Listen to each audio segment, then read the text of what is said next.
The United States of America, the land of the free and the home of the brave. Yet, it is the leading exporter of regime change wars. In 2003, a coalition led by the United States invaded Iraq to overthrow the government of Saddam Hussein on the pretext that Saddam was developing weapons of mass destruction, or WMDs.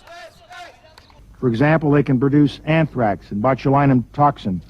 In fact, they can produce enough dry biological agent in a single month to kill thousands upon thousands of people. Then U.S. Secretary of State Colin Powell was the Bush administration's chief salesman of the decision to invade and occupy Iraq. In February 2003, Powell outlined the United States' case that Iraq possessed weapons of mass destruction at the UN, making the argument for the invasion that would happen the following month. As UN inspectors in Iraq continued their search for weapons of mass destruction, Han Blix, the chief weapons inspector for the United Nations, argued for sufficient time. It would not take years, nor weeks, but months. Neither governments nor inspectors would want disarmament inspection to go on forever. But the U.S. Secretary of State did not want any more arms inspections. He called for prompt action. The gravity of this moment is matched by the gravity of the threat that Iraq's weapons of mass destruction pose to the world. Others urged for restraint. To what extent do the nature and scope of the threat justify the recourse to force? How do we make sure that the tremendous risks of such intervention are actually kept under control? Without a consensus in the UN Security Council, U.S.-led coalition forces set a deadline for military action. Saddam Hussein and his sons must leave Iraq within 48 hours. Their refusal to do so will result in military conflict. Saddam refused to leave. The shock and awe airstrikes, as they were called, were launched in March 2003. Then the U.S. military, backed by Poland, Australia, and Britain, pushed into Iraq. We got him. After an intense manhunt, Saddam was captured, put on trial, and executed. But there was a problem. No weapons of mass destruction had been found. What ensued was years of hardship that resulted in the displacement and death of hundreds of thousands of Iraqi people. Questions about the legitimacy of the invasion and the subsequent war were soon raised. Bold lies or a failure of intelligence? That's a question many have been asking for years. Unfortunately, the U.S. Congress never investigated Powell's use of the intelligence he was given. I think that Colin Powell had gone through a lot of material, and we know that he had thrown out a lot of it and said this doesn't hold water. But he was also a good soldier and loyal to his president. And I think what they felt was that the inspectors' reports had not really given any ground for them to go in. And they needed to justify, especially vis-à-vis American public opinion, that there were reasons to go in. So when we didn't present those facts, well, they sent Colin Powell. Powell has since called his 2003 presentation a blot on his record. But for the Iraqi people, this blot led directly to the devastation of their homeland. After the last of U.S. troops left in 2011, ISIL, one of the most brutal terror groups the world has ever seen, emerged to plunge the nation back into war. People is killed here in Iraq without any guilty, without anything. Also, my country is destroyed. You know, there is no electricity, no service. Everything, building is destroyed. The Iraq War was perhaps the greatest public display of the American appetite for foreign intervention. But the U.S. strategy for regime change hasn't always been so public. Covert operations by the U.S.'s intelligence apparatus are more the rule than the exception. Mossadegh was the democratically elected prime minister of Iran between 1951 and 1953. He led efforts to nationalize Iran's oil industry, which had been built and run by the Anglo-Persian Oil Company, a company that was later renamed British Petroleum. A hugely popular move within Iran, it caused great consternation among American and British oil interests. In August 1953, Mossadegh's government was overthrown in a coup after the Shah, the ruler of Iran, issued a decree to dismiss him from office. Abdullah Anvar is a researcher in Tehran and an eyewitness of the 1953 coup. With Mossadegh taking office, we had gotten rid of tyranny after 2,500 years. People could talk freely, and you could be confident that if you went out of your house, you wouldn't be caught by the Savic secret police. On August 19, 1953, a pro-Shah riot swept across the capital, with royalists overthrowing the Mossadegh government. I heard people had taken to the streets and there was chaos. I heard police were involved and many people were killed. Then they seized power. The Shah flew to Baghdad and then to Italy, while Tehran was the scene of massive protests and clashes between pro-monarchy forces and Mossadegh loyalists, leaving hundreds dead in firefights in the streets of Tehran. Following the coup, Mossadegh was sentenced to 3 years in prison. He was kept under house arrest until 1967. In August 2013, the U.S. government formally acknowledged America's role in the coup by releasing a bulk of previously classified government documents, which revealed it was in charge of both the planning and the execution of the coup. The CIA is quoted acknowledging the coup was carried out under CIA direction and as an act of U.S. foreign policy conceived and approved at the highest levels of government. Papers released by the U.S. State Department in 2017 show American fears over the spread of communism in the region, as well as the British desire to regain access to Iran's oil industry, which had been nationalized by Mossadegh, were key to the decision.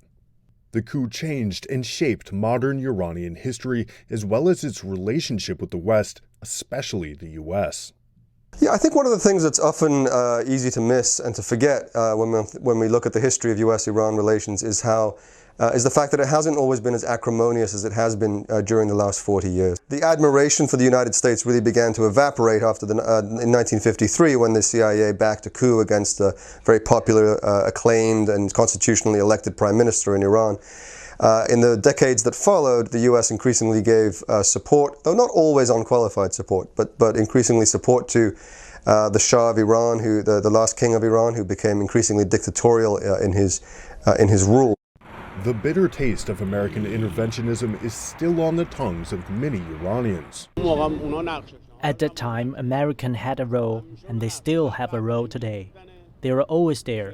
Britain is the main player with its politics, and American power helps it. It is the case in every country, not just Iran. U.S. foreign policy has wreaked havoc in the Middle East, but the U.S. has always had the tightest grip on what it deems as its own backyard, Latin America. Every year on April 19th, hundreds of Cubans, including campaign veterans, gather in the small town of Playa Girón to commemorate their victory at the Bay of Pigs. The significance of it was the defeat of imperialism. When they landed, we went against them and defeated the mercenaries so they won't come again. The Bay of Pigs is an isolated inlet on Cuba's southern coast, some 200 kilometers from the capital, Havana. It was here in April 1961 that some 1,400 American-backed anti-Castro Cuban exiles, trained and armed by the CIA, came ashore. The CIA had predicted that once the invading force landed on the beaches, there would be a popular uprising here against Fidel Castro. In the end, the exact opposite happened. The vast majority of Cubans rallied in support of the government. Fidel Castro took personal charge of the counterattack, and in less than 72 hours of heavy fighting, it was over. However, more than half a century later, it's a battle that continues to cast a shadow across troubled relations between the United States and Cuba. We will not lift sanctions on the Cuban regime until it delivers full political freedom for the Cuban people. After the CIA-backed military coup failed, in 1962, President John F. Kennedy proclaimed a full embargo on trade with Cuba. Sectors like healthcare, agriculture, and education in Cuba face barriers hindering the purchase of items, tools, and machinery. The quality of life of the children would improve if the blockade did not exist. Cuban authorities say the embargo is the main obstacle for the island's economic development. Every country in the world has now registered its opposition. Most countries of the world do trade with Cuba. As you saw, China has significant trade relations with Cuba.